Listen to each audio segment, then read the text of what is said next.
সরকারকে সময় দিতে হবে। আসলে এই ৩ মাস সরকার মূল্যায়ন করার জন্য যথেষ্ট সময় না, এটা আমরা সকলেই মনে করি। কিন্তু মর্নিং শোজ দ্য ডে বলে একটা কথা আছে, অনেকে সেটাও বলেন যে সরকারের প্রথম দিকের যে কাজ, তার যে গেস্টার পোস্টার সেখান থেকে বোঝা যাবে। সেদিক থেকে সকলেই খুব বেশি সমালোচনা মুখর হয়ে উঠছে না এখনো। কিন্তু আপনাদের যারা আন্দোলনের সহযোগী শক্তি ছিল আগস্টের আগে পরে, এখন যারা বিরোধী দল অবস্থানে আছে, তারা কিন্তু নানা রকম রাজনৈতিক বক্তব্য বলছে যে সরকারের ঘুম হারাম করে দেবে, কারণ আপনারা জুলাই সনদ বাস্তবায়ন করছেন না, গণভোটকে মূল্যায়নে নিচ্ছেন না, আপনারা এক ধরনের জাতির সাথে প্রতারণা করছেন। ফলে আমরা সেটাও দেখছি যে সেখানে অনেক কেন্দ্রীয় নেতা নানা রকম বক্তব্য দিচ্ছেন। এই বক্তব্যগুলোকে আপনারা কি খুব বেশি অবজ্ঞা করছেন কিনা, আপনারা মানে খুব নাকি গুরুত্বের সাথে নেওয়া উচিত বলে আপনারা মনে করেন, বা তাদের এই মতামতগুলোকে আপনাদের রাজনীতির মধ্যে সংশ্লিষ্ট করা উচিত, কি মনে করেন? ধন্যবাদ আপনাকে প্রথম মিলেনিয়াম টিভিতে আমাকে ডাকার জন্য। আমি আমার অত্যন্ত কাছের দীর্ঘদিনের বন্ধু নুরুল আজহার সাহেব, ওনাকে চিনি ভালো করে, বিজ্ঞ আইনজীবী বটে। ওনাকে সহ যারা দেশবাসী দেখছেন, দেশে বিদেশে প্রবাসী সবাইকে আমি শুভেচ্ছা জানাই। দেখুন, এই সরকারটি কিন্তু আসলে জনগণের ভোটে নির্বাচিত সরকার, গণতান্ত্রিক সরকার। ফ্যাসিবাদের পতনের পরে সকলের ইচ্ছায় যে ইন্টারিয়াম গভর্নমেন্ট হয়েছে, সকল ক্রিয়াশীল রাজনৈতিক দল, সাধারণ জনগণ, পেশাজীবী সবার ইচ্ছায় যে সরকারটি প্রতিষ্ঠা হয়েছে, সেই সরকারের অধীনে এবং সম্পূর্ণ স্বাধীন নির্বাচন কমিশনের অধীনে 12ই ফেব্রুয়ারিতে নির্বাচনটি হয়ে গেল। সেই নির্বাচনের মধ্য দিয়ে 5 বছরের জন্য দেশের জনগণ বিএনপিকে আরেকবার রাষ্ট্র ক্ষমতায় এনেছে। এখানে কে 3 মাসের সময় দিল, কে সময় দেয় নাই, কি সময় বেশি বা কম, ডাজ নট ম্যাটার। কারণ 5 বছরের জন্য সরকারকে জনগণ বসিয়েছে। জনগণ বিচার বিশ্লেষণ করবে 5 বছর শেষ হলে। যেটা আজহার ভাই বলেছেন যে 3 মাস আসলে সরকারের জন্য বেশি না।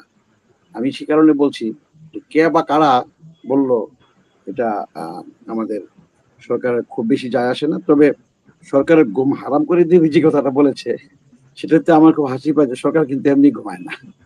তারেক রহমান সাহেব কখন ঘুমায় আমরা জানি না। উনি দিন রাত পরিশ্রম করে। লন্ডনে যখন ছিলেন তখনও দেখতাম উনি 2 ঘন্টা 3 ঘন্টা ঘুমান কিনা জানি না, কন্টিনিউয়াস প্রোগ্রাম করছেন দেশের গণতন্ত্রের জন্য, গণতন্ত্র প্রতিষ্ঠা করার জন্য, মানবতার জন্য, মানবিকতার জন্য, নিপীড়ন নির্যাতনের বিরুদ্ধে, গুমখুনের বিরুদ্ধে তিনি নিয়মিত প্রোগ্রাম, সাংগঠনিক সম্মেলন, ইফতার পার্টি, নানান প্রোগ্রামে তিনি বক্তব্য রাখছেন। তো একদিন আমি জিজ্ঞেস করেছিলাম যে আপনি ঘুমান কখন, খান কখন? দেখছিলাম তখন ফাঁকিতে আবার খাচ্ছিলেন তিনি, আমাদের প্রোগ্রামের মধ্যে ফাঁকি দেখতে দেখেছিলাম। কাজে যদি বলতো যারা যারা এগুলো বলে, তারা আমি জানি না এরা বিপদগামী কিনা, তারা যদি বলতো যে সরকারকে যেন ঘুমাইতে ঘুম হারাম করে দিবে, তার মানে সরকার তো ঘুমাই না। হ্যাঁ, তারা যদি বলতো সরকার ঘুমায় না কেন, তাহলে বুঝতাম যে ঠিক আছে। না ঘুমানোটা আবার একটা সমস্যা কিনা, যে না ঘুমালে তো সেটাই হচ্ছে যে সরকারের শরীর খারাপ করবে কিনা। রোহিত ভাই, আমরা তারেক রহমান প্রধানমন্ত্রীকে দেখেছি যে আমাদের যে সংসদ অধিবেশন হলো, সংসদ অধিবেশনের শেষ দিনে তিনি কিন্তু ইঙ্গিতপূর্ণ কথা বলেছেন যে এই সিটে বসাটা সহজ কথা নয়, সিটটা অনেক হট সিটে তিনি বসে আছেন। এটার মাধ্যমে আসলে তিনি কি মিন করতে চেয়েছেন যে হট সিট? আপনি যেটা বলছেন যে বিরোধী রাজনীতি থাকলে এক ধরনের মজলুম হিসেবে নিজেদের দাবি করা যায়, অথবা তারা মজলুমের জায়গা থেকে রাজনীতি করেন, কিন্তু উনি এখন কিন্তু শাসকের অবস্থানে আছেন, ফলে হট সিটে আছেন। এই হট সিট বলতে আসলে তিনি কি বুঝিয়েছেন? আসলে ক্ষমতা তত্ত্বটা জনগণের আমানত, জনগণের শ্রদ্ধা বিশ্বাসের একটা জায়গা। জনগণ এটা যাকে তাকে কিন্তু দেয় না, এটাও সত্য। কেউ কেউ জনগণের ভোটে হয়, আবার কেউ কেউ কিন্তু ইতিপূর্বে জোর করেও হয়েছে জনগণের ইচ্ছার বিরুদ্ধে, সেটাও সত্য। যেভাবে হোক এই চেয়ারটা, প্রধানমন্ত্রীর চেয়ার, সংসদ নেতার চেয়ার, এটা কিন্তু জনগণের চেয়ার, খুব গুরুত্বপূর্ণ চেয়ার। এই চেয়ার কিন্তু জবাবদিহিতা আছে, এবং সেই জবাবদিহিটা জনগণের কাছে। সেই সরকারটি যদি জবাবদিহি হয়, তখন জবাবদিহিতা বৃদ্ধি পায়। আজকের এই পার্লামেন্টে কিন্তু লেজিটিমেসি আছে, সুতরাং এই পার্লামেন্ট জনগণের কাছে জবাবদিহিতা বদ্ধপরিকর। এবং একই সাথে তারেক রহমানের সরকার দিনরাত কাজ করে যাচ্ছেন এবং শুধু তাই নয়, তিনি প্রতিদিন রুটিন ওয়ার্ক করছেন, কারা কারা কি কাজ করছেন নিজে করে সেটাকে জবাব দিতে নিয়ে আসছেন। সকালবেলা 9টার আগেই তিনি 7টায় অফিসে চলে যান। তিনি কিন্তু কোনো সরকারি কর্মচারীকে ডেকে বলেন না যে আপনারা সঠিক সময় অফিসে আসবেন।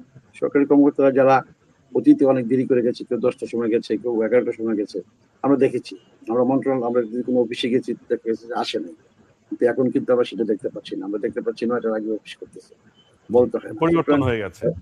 হেড অফ দ্য গভর্নমেন্ট যদি সঠিক থাকে, লিডারশিপ যদি শক্তিশালী হয় এবং নেতৃত্ব যদি শক্তিশালী হয়, তবে নিশ্চয়ই একটা স্থিতিশীল রাষ্ট্র প্রতিষ্ঠা করতে সক্ষম। আজকে তারেক রহমান সাহেব ভূমি সেবা মেলা উদ্বোধন করেছেন 3 দিনের। সেখানে তিনি বলেছেন যে যুগ যুগ ধরে যে সকল ভূমি সংক্রান্ত জমি জমা নিয়ে মামলা জড়িয়ে আছে, সেগুলো যেন সহজভাবে দ্রুত ব্যবস্থা হয়, নিষ্পত্তি হয়, সে ব্যাপারে তিনি তাগিদ দিয়েছেন। এমনিভাবে স্বাস্থ্যে, শিক্ষায়, অর্থনীতিতে, সরকারের বা রাষ্ট্রের প্রত্যেকটা জায়গাতে তিনি হাত দিয়েছেন, যেন দ্রুত যেন রাষ্ট্রকে রাষ্ট্রের গতিতে চালাতে পারে, সরকার যেন সরকারের গতিতে চলে, একইভাবে রাজনীতি যেন রাজনীতির গতিতে চলে।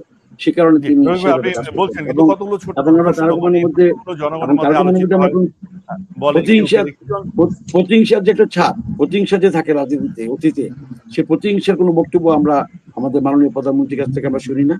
এবং সৃষ্টিশীল সৃজনশীল রাজনীতি যাকে বলে সেটাই তারেক রহমান সাহেব আমাদেরকে উপস্থাপন করেছেন এবং সেই পথে আমাদেরকে বলার জন্য বলেছেন। আমরা সেই পথ অনুসরণ করছি। আমরা বিশ্বাস করি যে এই সরকার অবশ্যই জনগণের যে আশা আকাঙ্ক্ষা সেটা বাস্তবায়ন করবে। রাষ্ট্রের যে মালিকানা জনগণ সেটা প্রতিষ্ঠা করবে এবং সরকারকে যে ম্যান্ডেট দিয়ে 31 দফা ম্যানিফেস্টো, বিএনপির যে আপনার ম্যানিফেস্টো ছিল, নির্বাচনী ইস্তেহার, সেটা তিনি আজকে সরকারের মাধ্যমে বাস্তবায়ন করছেন। রবি ভাই, শুনবো